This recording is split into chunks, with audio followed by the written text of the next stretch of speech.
Well, we ended pretty tough work day out there today. Players have worked hard this week. This is a difficult preparation for us. I think you reach a point in the season where it gets more and more difficult for the players to, grind through what they have to do, but we've certainly worked hard at that. I think it all comes back down to, the kind of passion you have for what you want to accomplish and a good understanding of the positive energy and attitude that it takes to actually accomplish something that's meaningful and significant, and how difficult it is to sustain consistency in what you do, especially in a league like ours where every team that you play is a very good team. And South Carolina certainly is a very good team. It's a difficult preparation for us with all the things that they do on offense.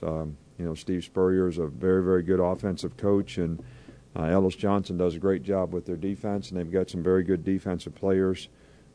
So this is a very challenging game for us, and I don't really know much about homecoming. I know it's a great tradition that people have an opportunity to come back to something that they have a passion for, that they developed roots at, and look forward to the opportunity to come back to it, just like we all look forward to our opportunity to go home anytime we have a chance. And once you become a part of something that's bigger than yourself, like the University of Alabama, I know we have a lot of people that look forward to coming back to that, and we certainly look forward to them coming back, and hopefully, our team will make their visit a positive one.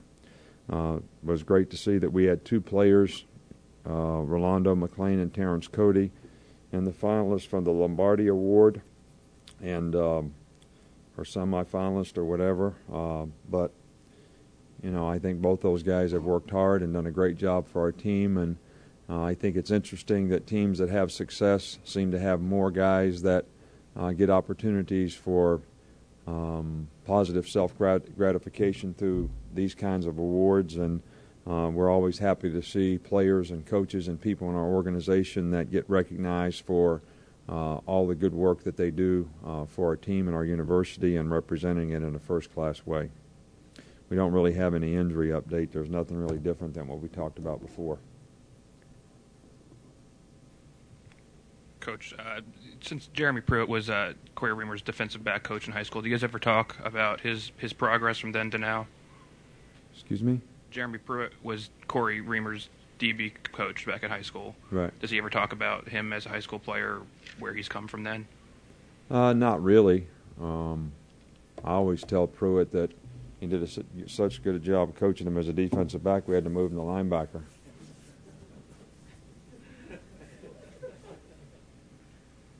And second, do you have any say in the homecoming date, choosing the homecoming game? No, why? Is that an issue? I'm just curious. No. Should I? I just thought you might. They might ask. They don't ask me much anything around here.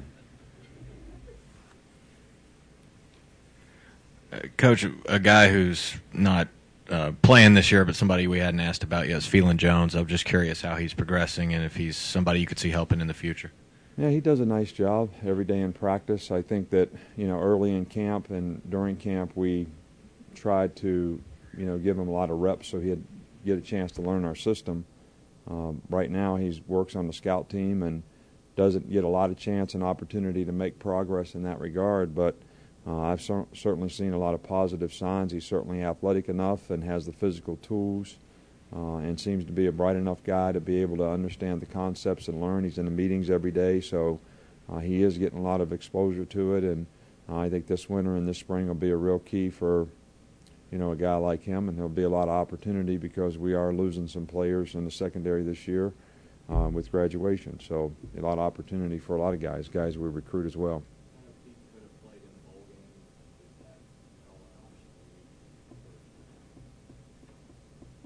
Not that I'm aware of. Coach, South Carolina has a safety / linebacker hybrid position, I guess, in its defense. I think they call it the spur position. Can you just talk about the challenge of recognizing what that guy wants to do and getting him blocked in the running game? Well, basically, a lot of people play what you call a 4-2-5 system. which is sort of a quasi-nickel, type of package. And they have to have one guy that's sort of and I'm saying this in a complimentary way, kind of a hybrid guy who is really sort of part defensive back but part linebacker, who can really sort of do both. And he's got some coverage skills, but he can play in the box. And because they'll make a 4-3 out of the same scheme and an over and under out of the same scheme, where he becomes a part of the front seven, as well as playing him, more like a nickelback when we're in a 42 look. So, Virginia Tech had a very similar, type of player that they used. I don't know what they called him, and I don't know what South Carolina calls their guy either. But it really is a good scheme in this day and age because it allows you to adjust the formations. There's so many formation variables that it does allow you to have, instead of having to go to nickel to adjust to some formations, you can just play the people you have in the game because that guy's capable of making some of those adjustments that a linebacker might not. You might not feel comfortable with a linebacker making. How's the competition going between Jarrell Harris and Nico Johnson this week? Both guys are doing a good job. Both guys are working hard. I think the fact that, Nico's been in that position for 2 or 3 weeks now, and Jarrell is getting back into it. He's certainly doing a good job, but I think there's a little bit of rust there in terms of assignments relative to, not being with us for a few weeks. But he's doing a good job. Both guys are doing a good job, and I think both guys have a role on the team, and we haven't made a decision as to who will do what in this game yet. And how much has red zone offense been emphasized at practice this week? It's emphasized every week. Just like those turnovers that you used to ask me about when we weren't getting any. We did the same things then as we do now. We got 9 in the last 2 games, and we got 2 or 3 in the first 3 or 4 games. So, it's a point of emphasis, but, when it comes right down to it, it's not really about – it always comes down to your ability to execute what you do. You always think the other team did something or you need to do something different, but what it comes down to is you jumped off sides, you dropped the snap from center, you didn't block the right guy on this play, you made a mental error and we didn't do this, the quarterback threw the ball in the wrong place. So those are all things that we got to get corrected and fixed. All right, but there are also things that are fixable, and there are also things that we have done correctly in the past. So we'll just continue to work and try to get better execution, and I'm sure our players will do the same. Coach, you just talked about homecoming and what it means coming back to your roots. You recently signed a long-term contract with Alabama. Talk about the roots that you're putting down here and how much at home you feel here. Oh, we love it here. Terry really loves it here. We have a nice home, beautiful place. We've started to develop a lot of relationships with a lot of people, which I think is the most important thing about feeling comfortable in a place. And everybody has been extremely nice to it. We understand that in our business that all the love that we get is conditional, mostly on whether you win or lose.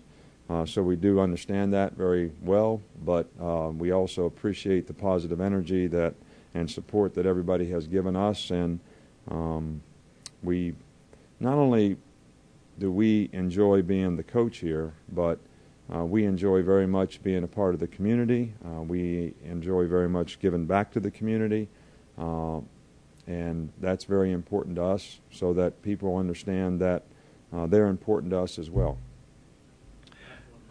Coach, we ran into a couple up in Hartselle who, after you were hired, they named their son after you.